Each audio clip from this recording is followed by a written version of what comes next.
Hoje vamos comentar sobre a introdução de um artigo científico.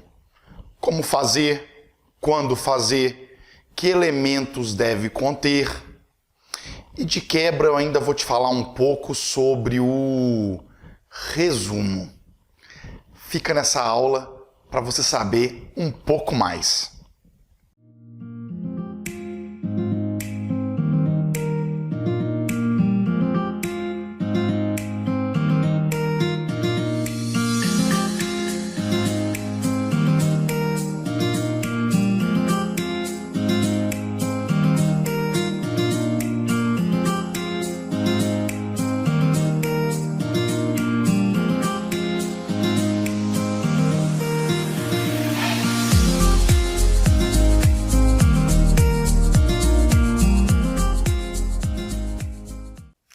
Como vão, meus caros? Como vão, minhas caras? A aula de hoje serve como um breve caminho sobre o que é uma introdução de artigo científico e também como confeccioná-la. Primeira coisa que sempre me perguntam, tá? Em qual momento da minha pesquisa eu devo fazer a introdução do meu artigo científico? Em que momento, em que fase da minha pesquisa? Bom, alguns professores e pesquisadores vão te falar que ela é a primeira coisa que se faz. Outros vão te falar que é a última. Depois que você acabou toda a pesquisa. Bom, eu me filio ao grupo dos que acreditam que a introdução é a primeira coisa que se faz na construção de um artigo científico. Principalmente, tá? Se você utiliza a introdução também como uma espécie de projeto, uma espécie de plano para o que você quer. Faço a minha introdução com todos os elementos, construo a minha pesquisa de acordo com o método pensado e depois eu revisito a introdução para ver se saiu algo muito diferente do que era previsto. Se a pesquisa tomou um rumo metodológico ou de objetivos muito diferente do que eu já tinha pensado, do que eu já tinha planejado, do que eu tinha escrito na minha introdução. Ou seja, eu construo a introdução primeiro, mas ela não é estanque. Ela não é um texto imobilizado, não é um texto parado. Pode e muitas vezes deve sofrer adequações. Eu não sei que não é o tema central da nossa aula, né? Mas eu vou te perguntar. E a última coisa que se escreve num artigo científico? Qual é a última coisa que se escreve? Aí sim, a última coisa que se escreve num artigo é o seu resumo. Depois de escrito a sua introdução, seus capítulos, suas considerações finais, encerrando tudo, você escreve o resumo. Mas aí pode me perguntar, por que o resumo? Eu vou te explicar. A NBR 6028 da ABNT traz pra gente o que se deve conter num resumo, tá? Anota aí. Objetivo, método, resultados e conclusões do seu trabalho. Ou seja, eu só tenho condições de construir por completo o meu resumo quando eu sei das considerações finais, dos resultados do meu estudo. Antes disso, não. Aqui eu faço um corte e te conto como que deve ser um resumo, tá? Como é que um resumo se coloca? E olha, eu não estou falando da introdução, não. Estou falando do resumo, antes da introdução. Vamos lá, tá? Para os artigos científicos, é um texto de 100 a 250 palavras numa sequência de frases concisas, frases rápidas, frases breves, frases afirmativas e sem numeração de tópico. 1, 2, isso não. Preciso de frases diretas, frases breves. No resumo, é muito recomendado o uso do parágrafo único. Você não faz essa divisão. A primeira frase sempre é significativa, explicando o tema principal do seu trabalho, principal do seu documento. Recomendam usar o verbo na voz ativa, na terceira pessoa do singular. A pesquisa tem como objetivo. Ok? Voz ativa, terceira pessoa. Alguns discutem sobre o tempo verbal no resumo. Se presente, se pretérito ou se futuro. Entenda, a pesquisa tem como objetivo, a pesquisa teve como objetivo, a pesquisa terá como objetivo. É diferente. A NBR 6028 não traz a regra para o tempo verbal, mas eu acredito que não faça sentido usar o termo no futuro. Se você já está até relatando as suas conclusões do trabalho no resumo, então não faz sentido usar o termo no futuro. Faz mais sentido no passado ou no presente. Ok? Por fim, final do resumo, as palavras-chave devem ficar logo abaixo do resumo, antecedidas pela expressão, palavras-chave, 2 pontos, e as palavras-chave, cerca de 3 a 5, separadas por ponto e também finalizadas por ponto. 3 a 5, já comentei. Excelente. Depois desse apanhado geral sobre o resumo, vamos voltar para a introdução. Vamos falar um pouco sobre o conteúdo da introdução. Normalmente, o seu leitor e o seu avaliador querem identificar alguns dos importantes elementos da pesquisa já na sua introdução. Ele vai querer identificar o problema, vai querer identificar a hipótese, vai querer identificar a justificativa, objetivos e o método com o tipo de pesquisa. Entende? É uma exigência absoluta ter todos esses elementos? Não, mas faz muito sentido que tenha. Aqui vale uma observação importante.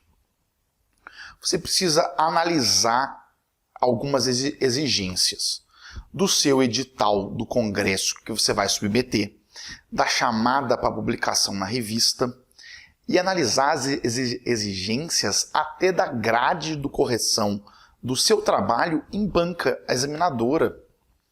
Você precisa colocar os elementos exigidos por quem vai analisar. Entende? Mas eu te adianto, melhor pecar pelo excesso. Introdução, então, com problema, com hipótese, com justificativa, com objetivos, com método. Não vai te fazer mal, ok?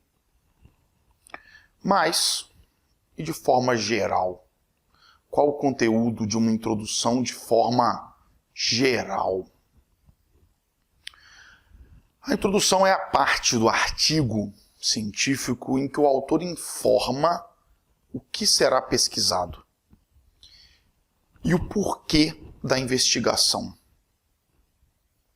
É o local para se precisar, para se especificar todos os aspectos particulares da pesquisa, tais como a justificativa para sua realização, a originalidade e até a lógica que guiou a investigação. Diria eu que algumas perguntas auxiliam na redação da sua introdução. Por exemplo, de que trata o estudo? Por que foi feito esse estudo? Por que ele deve ser publicado? Eu já comentei com você, nas aulas passadas, que o autor de um artigo, ou de um TCC, não importa, precisa demonstrar para quem vai ler o trabalho que ele entende do assunto. Ele precisa deixar claro que a pesquisa está assentada em bases sólidas. Assim, na introdução se faz uma ligação entre a literatura pertinente com o que já se tem pesquisado. Entende? Ele demonstra que ele sabe. Ele demonstra que ele leu. O que se sabia do assunto na época da investigação? O que não se sabia, inclusive fez com que você pesquisasse? Excelente. Bom, na minha opinião, a introdução é a parte mais importante do trabalho. Mais importante. Ela deve fazer com que o leitor, com que o seu avaliador fique instigado. Entende? Instigado a enfrentar os seus capítulos e chegar nas suas considerações finais. Alguns escritores experientes organizam a introdução com o intuito de despertar o interesse do leitor e fazer com que ele prossiga na leitura, né? Quem escreve quer ser lido, quer ser citado, espera que as informações sejam úteis para a coletividade, para a comunidade científica, entende? Direi eu que os critérios utilizados para diferenciar uma boa introdução de uma ruim são relevância do tema, acessibilidade na escrita, atualidade e bom uso da linguagem científica. Já te expliquei o que é linguagem científica. No intuito de agradar os leitores, o texto deve ter algumas características, dentre as quais concisão, clareza, exatidão, sequência lógica e alguns traços de elegância no texto.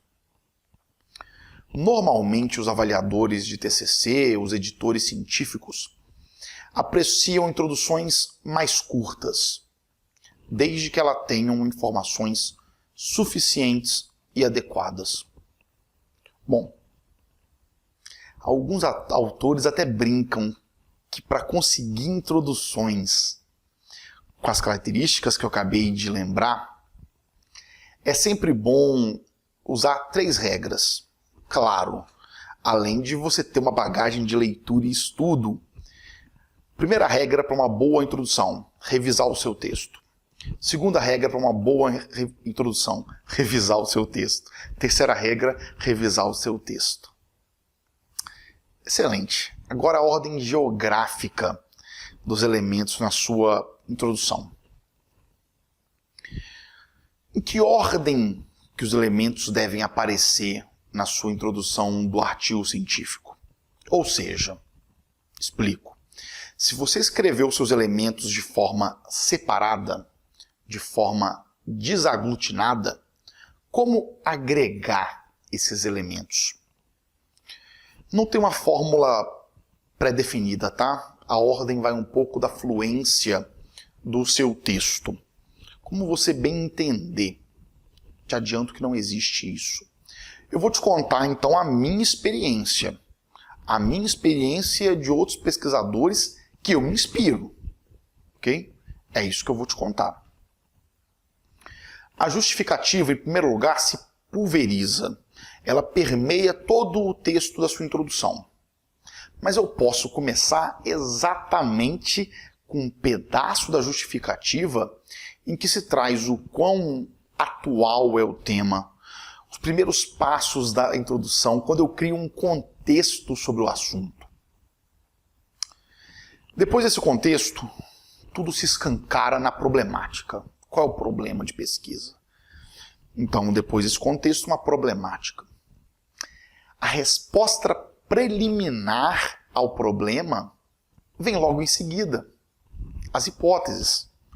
Lembrando sempre, justificativa está emaranhada em toda a sua introdução. Ela não precisa ter um corpo sólido, um bloco definido, ok? Depois vem a metodologia. Vai citar o método, vai citar os instrumentos metodológicos, dentre outros, tá? O tipo de pesquisa. Por fim, eu sou adepto do objetivo ao final. O objetivo da publicação vai se encontrar habitualmente no final da sua introdução. Se o encadeamento de assuntos no início do artigo for adequado, o objetivo é uma consequência natural e será um excelente fechamento para a sua introdução. Quando você começar a redação da sua introdução, é interessante que você já tenha escrito o objetivo. Ele pode ser um ponto de apoio para a composição de todo o texto. Tanto ele quanto o problema, tá? Quem avalia a qualidade de um artigo costuma verificar se o texto reflete o objetivo, em especial se o objetivo e a conclusão combinam. Daí a importância de ter presente, o objetivo durante a redação da sua introdução. Mas basicamente como é que fica, tá? Objetivo geral primeiro. Depois objetivos específicos. Por quê? Porque cada objetivo específico deve refletir um capítulo do seu artigo. Exemplo, tá? Exemplo. O objetivo geral é analisar a modificação legislativa sobre demarcação de terras indígenas na Amazônia e proteção ambiental. Isso é o objetivo específico, o objetivo geral inteiro. Seu primeiro capítulo deve ser refletido num primeiro objetivo específico. Por exemplo, elencar as previsões constitucionais sobre demarcação de terra indígena. E você deixa claro isso no final da sua introdução. O primeiro capítulo vai... Bom, essa foi a minha contribuição na construção da sua introdução e do seu resumo. Espero que tenha ficado claro. No mais, se inscreve aqui no canal, curta o vídeo e até a próxima de Metodologia Jurídica.